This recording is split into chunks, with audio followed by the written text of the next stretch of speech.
Hello, Chrissy. Hi. This is the night of day 9, and as y'all can see, no chemo bag. And we got some news today that the doctor wants to do a spinal tap in the morning, and they're going to draw fluid and then inject her spine with chemo, just to be safe, to make sure there's no cancer in her spine. And she's nervous about it. She's a little scared. Very nervous. You want to tell everybody how you're feeling today? I feel like crap. What's the matter? I'm tired and my body hurts all over. I feel like I'm bruised all over. Like you're bruised? Mm-hmm. Your legs were cramping earlier, right? Mm-hmm. Anything else?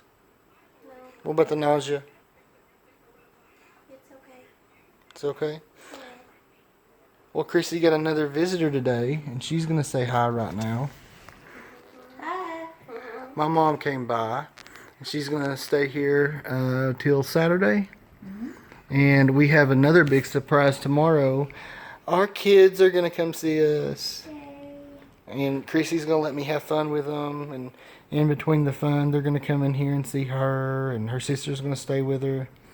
So, yay, I get to see my babes. But tomorrow is the spinal tap.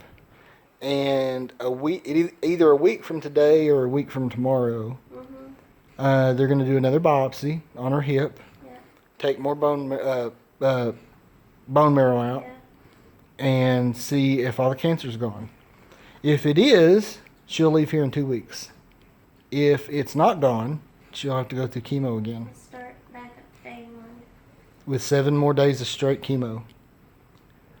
And as you can see, we've been talking about it. Still head full of hair.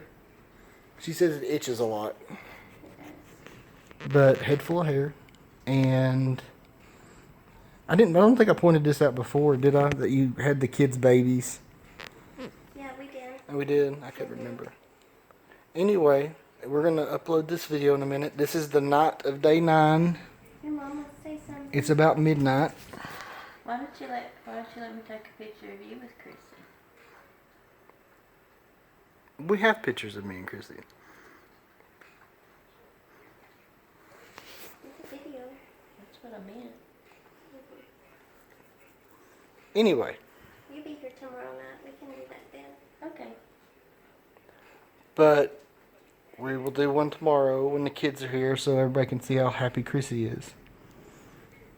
And if anybody's ever going through this again, we learned something today. We'll switch the camera around. It won't switch around.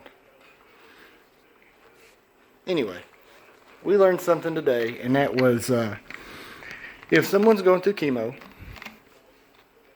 and they're using the bathroom, the people that are staying with them are not supposed to go use that same bathroom. And it makes sense when you think about it. No one told us this when we were here, that I wasn't supposed to go into the bathroom over there and, sit down on the toilet, because she's sitting down on it.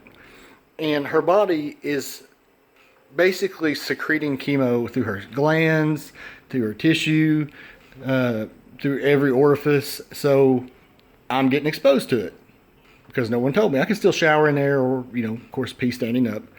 But I can't sit on the toilet.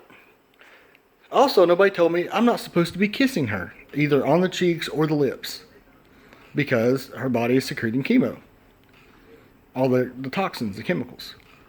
So no more makeout sessions. Yeah, no more makeout sections. And then one of the nurses asked us if we had been doing anything else.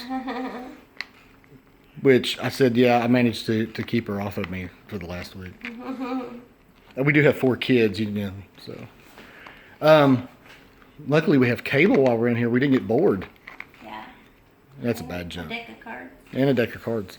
But if you have a loved one going through chemo, just remember that you're not supposed to use the same bathroom as them. You're not supposed to kiss them, touch them. Well, you can touch them, but you're supposed to kiss them on the cheek. Have any fluid contact whatsoever, or anything that's going to basically touch your mouth or lips. And constantly wash your hands.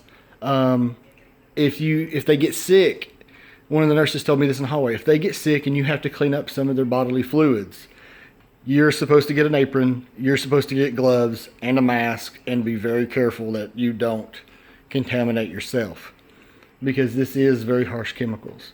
I mean, they were telling me all this, and I was thinking, gosh, that's sad. This is going through her body. Because the next thing she says is, these chemicals can give me cancer. They can cause rashes. They can cause irritations. They can cause allergic reactions. What else was it, honey? They said breathing problems. Yeah. All kinds. That was a list of stuff. So, yeah, they waited a whole 9 days to tell us that. And if you have anybody in your family going through it, or you're going through it, it's just, I guess, something to know in the future. But she got to spend most of the day with that the tubes unhooked from her arm. Mm-hmm. She got to take a shower without being hooked up to this machine here, which she said was awesome. And she got to walk around for a little while. Her cousin came to see her. What was your cousin's name? Crystal. Crystal came to see her. She works for Snapple. Brought her a case of Snapple Apple, her favorite drink. Mm-hmm. And she talked to us for a little while. I got to meet her cousin I've never met before. And we've had a fun day, haven't we, honey? Mm-hmm. But tomorrow's going to be funner, isn't it? Yeah, Why? because our babies are coming. Can't wait to hug on them. Mm-hmm. Get a big hug from all of them. Mm-hmm. Until tomorrow. We'll talk to you later. Bye. We love y'all. Good night.